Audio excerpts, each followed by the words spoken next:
মাঝে মাঝে মনে হয় জীবনটাও যদি ফুলের মতো এত সুন্দর হতো। ফুল দেখতে কত সুন্দর, তাই না? আচ্ছা বলুন তো, আমরা যখন ফুল বাগানে যাই ফুল তোলার উদ্দেশ্যে কোন ফুলটাকে আমরা আগে তুলে নিই? যেই ফুলটাকে আমাদের সবচেয়ে বেশি ভালো লাগে সেই ফুলটাকে কিন্তু আমরা আগে তুলে নিই। আমাদের জগৎ, আমাদের সংসারেও কিন্তু এরকম। আমাদের মধ্যে যেই মানুষটা ভালো, যে মানুষটাকে ভগবানের সব থেকে বেশি ভালো লাগে, সেই মানুষটাকে কিন্তু ভগবান টান দিয়ে আগে নিয়ে নেয়। হরে কৃষ্ণ, সবাই কেমন আছেন? আশা করি সকলে অনেক ভালো আছেন। নতুন একটি ভিডিওতে আপনাদের সকলকে স্বাগতম জানাচ্ছি। আজকে হলো শুভ রথযাত্রা। ভেবেছিলাম খুব সকালে উঠে প্রাতঃস্নান করব, কিন্তু ওই যে সকালে আমার উঠা হয় না, আমি উঠতে পারি না, বিছানার সঙ্গে একেবারে মিশে পড়ে থাকি। এখন হলো দুপুরবেলা 12টা মতো বাজে। স্নান করে ছাদে চলে আসছি ফুল নেওয়ার জন্য। ফুল তুলতে এসে দেখি কত সুন্দর ফুলগুলোকে স্বচ্ছ লাগছে, পবিত্রময় লাগছে, দেখেই অনেক ভালো লাগতেছিল। আর এইভাবে ফুল তুলতে আমার তো ভীষণ ভালো লাগে। পূজা করতে যতটুকু সময় না লাগে, কিন্তু পূজার জোগাড় করতে কিন্তু অনেক সময় লাগে। পূজার জোগাড় করার মধ্যে সবচেয়ে ভালো কাজ যেটাকে আমার মনে হয় এবং ভালো লাগে যে কাজটা আমার করতে, সেটা হলো এই পুষ্প তোলা। পুষ্প তুলে আনতে আমার খুবই ভালো লাগে গোবিন্দের জন্য। আর এই পুষ্পগুলো তুলে নিয়ে গিয়ে আমি যখন পূজার আসন সাজাই এবং পূজার পরে সেই আসনটাকে দর্শন করি, প্রাণ জুড়িয়ে যায়। আর আজকে একটু বেশি করেই পুষ্প তুলে নিচ্ছি, কারণ আজকে শুভ রথযাত্রা। আর জগন্নাথের জন্য অবশ্যই তো আমি একটু মালা বানিয়ে জগন্নাথকে দেব, আর রথের জন্য নিয়ে যাব রথযাত্রা মহোৎসবে। জগন্নাথকে যদি একটু পুষ্প দিতে পারি তাহলে তো আরও অনেক ভালো হবে।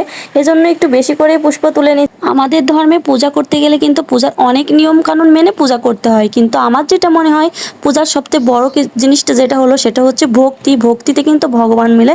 অন্তরে যদি ভক্তি থাকে তাহলে কিন্তু ভগবান তুষ্ট হন, নইলে নয়। সব জিনিসেরও একটা নিয়ম নীতি থাকে, সেই নিয়ম মেনে চলাই আমাদের কর্তব্য।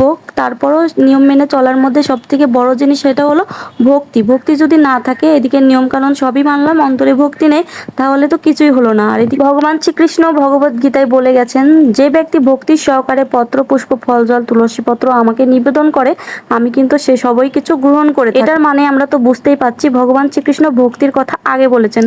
যাই হোক, আমার ফুল তুলে নেওয়া হয়ে গেছে। এখন তুলে নিচ্ছি তুলসী পত্র। তো তুলসী পাতা তোলার আগে তুলসী মাতাকে প্রণাম করে তুলসী মাতার কাছে অনুমতি নিয়ে নিয়েছি যে তুলসী মাতা, আমি তোমার অঙ্গ থেকে তুলসী পাতা চয়ন করব গোবিন্দ সেবা পূজা করার জন্য।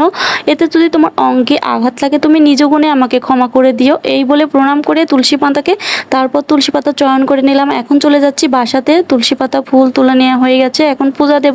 তারপর এই তো আমার পূজা টুজা দেওয়া শেষ হয়ে গেছে, এখন পূজা দিয়ে নিয়েছি।